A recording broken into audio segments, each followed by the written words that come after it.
1000 கன அடி நீர் மட்டும்தான் வெளியேற முடியும். அதுதான் அதோட கெப்பாசிட்டி. அதனால் பள்ளிக்கரணை சதுப்பு நிலத்திலிருந்து தண்ணீர் வெளியேற முடியாமல் தென் சென்னை பகுதியில் உள்ள குடியிருப்பு பகுதிகளில் அந்த வெள்ளம் புகுந்து விடுகின்றது.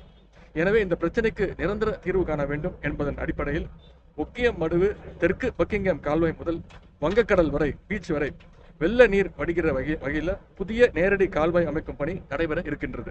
இதனால் இனி வரும் காலங்களில் வேளச்சேரி, நாராயணபுரம், ராம்நகர் உள்ளிட்ட இடங்களில் வெள்ள பாதிப்பு ஏற்படாது என்று நாங்கள் நம்புகிறோம். அதேபோல் அம்பத்தூர் தொழிற்பேட்டை சுற்றி மழைக்காலங்களில் வெள்ளம் ஏற்படுவது வழக்கம். அம்பத்தூர் ஏரியிலிருந்து கொரட்டூர் ஏரிக்கு உபரிநீர் கால்வாய் இல்லாததே அதற்கு காரணம். இந்த பிரச்சனைக்கு தீர்வு காண முதலமைச்சர் அவருடைய உத்தரவின் பேரில் ஒருங்கிணைந்த வெள்ள மேலாண்மை தீர்வு பணி திட்டம் ஒன்று உருவாக்கப்பட்டது. இதன் மூலம் அம்பத்தூர் ஏரியிலிருந்து கூவம் நதிக்கு கால்வாய் அமைத்து அம்பத்தூர் ஏரியிலிருந்து சுமார் 350 கன அடி நீரை கூவம் நதிக்கு திருப்பிவிட வழிவகை செய்யப்படும்.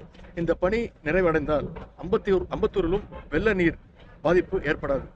இந்த இரு பணிகளையும் தொடங்கியதன் மூலம் தென் சென்னை மக்கள் மற்றும் அம்பத்தூர் பகுதி மக்களுடைய நீண்ட நாள் கோரிக்கையை நம்முடைய முதலமைச்சர் அவர்கள் நிறைவேற்றியிருக்கின்றாங்க. இந்த பணிகள் பயன்பாட்டுக்கு வருகின்ற பொழுது பருவமழையின் போது முந்தைய ஆண்டுகளைப் போல் வரும் காலங்களில் நிச்சயம் வெள்ள பாதிப்பு இருக்காது. அரசு மேற்கொள்ளும் இந்த பணிகளுக்கு பொதுமக்கள் தங்களுடைய முழு ஒத்துழைப்பும் தர வேண்டும் என்று நான் கேட்டுக்கொள்கிறேன்.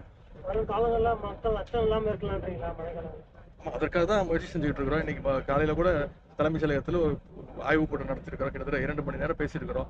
சென்ற மழையின் போது இதே மாதிரி பல கூட்டங்கள் நடத்துகிறோம். ப்ரிப்பேர்டாக இருந்தோம். அதனால தான் போன மழையை கொஞ்சம் சமாளித்தோம். அதே மாதிரி இந்த முறையும் கொஞ்சம் ஏர்லியாகவே அது ப்ரிப்பரேஷனை ஸ்டார்ட் பண்ணிட்டோம். சென்னையில் பண்ற மாதிரி தென் மாவட்டங்கள்லாம் எதிர் பண்றது வாய்ப்பு இருக்குமா? நிச்சயமா அதுக்கான அறிவுரைகளை முதலமைச்சர் அவர்கள் வழங்குவார். சார், ஆணவ படுகொலைக்கு தனி சட்டம் ஏற்ற வேணும்னு சொல்லிட்டு எல்லா இடத்துலையும் போராட்டம் நடக்குது.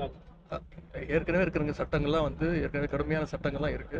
இருந்தாலும் இது பல்வேறு கட்சியினர் கோரிக்கை வச்சிருக்கிறாங்க. முதலமைச்சர் அவர்கள் முடிவு செய்வார்.